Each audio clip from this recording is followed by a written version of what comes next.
कहते हैं चालाक संगत से की गई मित्रता कभी कभी जीवन का सबसे बड़ा संकट बन जाती है।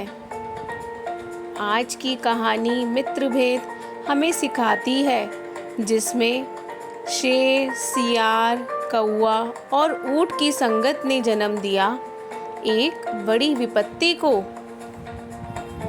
कभी कभी दोस्ती जीवन का सहारा बनती है तो कभी धोखे का कारण। तो आइए सुनते हैं पंचतंत्र की अमर कथा, मित्रभेद, शेर, ऊंट, सियार और कौवा। किसी वन में मदोत्कट नाम का एक शेर निवास करता था। बाघ, कौवा और सियार ये तीनों उसके नौकर थे। वे सब जंगल में साथ रहते थे। एक दिन उन्होंने एक ऐसे ऊंट को देखा जो अपने गिरहों से भटककर उनकी ओर आ गया था। उसको देखकर सिंह कहने लगा, अरे वाह, यह तो कोई विचित्र जीव है। जाकर पता लगाओ कि यह वन्य प्राणी है या ग्राम्य प्राणी। यह सुनकर वह कौवा बोला, महाराज, आपको नहीं पता? ऊंट नाम का जीव ग्राम्य प्राणी है और यह आपका भोजन है। आप इसे मारकर खा जाइए। अब यह सुनकर शेर को गुस्सा आ गया। वह बोला, मैं अपने यहाँ आने वाले अतिथि को नहीं मारता। ऐसा करना ठीक नहीं है। मैंने सुना है कि विश्वस्त और निर्भय होकर अपने घर आए शत्रु को कभी नहीं मारना चाहिए। अतः उसे अभयदान देकर मेरे पास लाओ, जिससे मैं यहाँ आने का कारण पूछ सकूं। जब ऊंट शेर के पास आता है तो शेर उससे पूछता है, आप यहाँ क्यों आए हो? तब ऊंट ने बताया, मेरा नाम कथनक है। मैं अपने साथियों से बिछुड़कर यहाँ जंगल तक चला आया। यह सुनकर शेर कहता है, कथनक, जब तक तुम्हारी इच्छा है तुम यहाँ रह सकते हो और तुम्हें मुझसे डरने की आवश्यकता नहीं है। आज से तुम भी मेरे मित्र हो।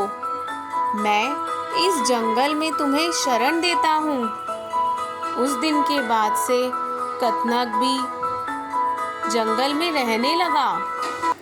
कुछ दिन बाद मदोत्कच शेर का किसी जंगली हाथी के साथ घमासान युद्ध हुआ।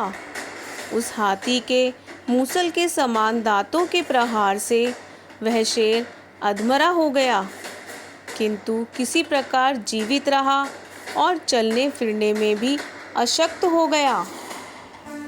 उसके अशक्त हो जाने से कौवा, उसके आदि नौकर, वे सब भूखे रहने लगे, क्योंकि जब वह शेर शिकार करता था तो उसके नौकरों को भी उसमें से भोजन मिल जाता था। अब वह सिंह शिकार करने में असमर्थ था। अपनी दुर्दशा देखकर वह बोला, किसी ऐसे जीव की खोज करो जिसको मैं इस अवस्था में भी मारकर तुम लोगों के भोजन की व्यवस्था कर सकूं। शेर की आज्ञा पाकर वे चारों तरफ ढूंढते हैं कि क्या कोई ऐसा शिकार है। जब उन्हें कहीं कोई शिकार नहीं मिला, तब कौवे और सियार ने मिलकर बात की। सियार बोला, मित्र कौवे, इधर उधर भटकने से क्या लाभ? क्यों ना इस कथनक को ही मारकर उसका भोजन किया जाए।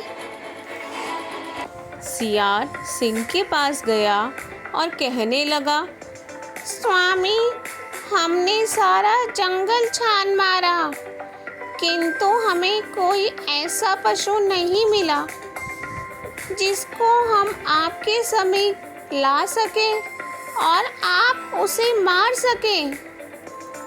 अब भूख इतनी सता रही है कि हमारे लिए तो एक वक्त चलना भी कठिन हो गया है। आप बीमार हैं। यदि आपकी आज्ञा हो तो आज कतनक के मांस से ही आपके खाने का प्रबंध किया जाए। यह सुनते ही शेर को गुस्सा आ गया। वह कहता है, मैंने ऊँट को पनाह दी है, मैं उसे नहीं मार सकता।